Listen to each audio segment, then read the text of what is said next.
નમસ્કાર. બનાસકાંઠાના પોલીસ ભરતીના અંદર સોશિયલ મીડિયા સેન્સેશનમાં રહેલા એક બાળ મિત્ર જોડે મારી મુલાકાત થઈ આજે. મિત્ર, શું નામ છે તમારું? મારું નામ નિર્મલ કુમાર ગોકુળભાઈ દેસાઈ. અને કયા ગામથી આવો છો તમે? હું ગામ જાબડિયાનો છું. જાબડિયા. અને આજે રબારી સમાજ એકતાના અંદર તમે શું બોલ્યા? આજે હું રબારી સમાજના શિક્ષણ પરિવર્તન વિશે મારી સ્પીચ હતી.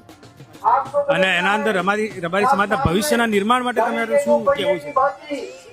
મારા રબારી સમાજના ભવિષ્ય નિર્માણ માટે એ કહ્યું છે કે આજે અમારું મહાસંમેલનમાં બંધારણ ઘડતર માટે હતું, તો દરેકને જણાવવાનું કે બંધારણ જો દરેક લોકો પાલન કરશે તો દરેકને ખૂબ જ ફાયદાકારક બનશે અને દરેક લોકોને ખોટા ખર્ચામાંથી બચશે અને લોકોને અત્યારે એમ કે પ્રગતિ થશે.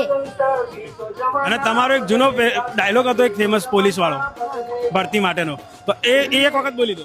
હૌસલો બુલંદ રાખો, પગમાં તાકાત રાખો, મનમાં સંકલ્પ કરો, કશું જ શક્ય નથી. જરૂર છે મજબૂત શિક્ષા શક્તિની, સાને ગભરાવો છો, મજબૂત મનોબળથી દોડો, ફતેહ તમારી.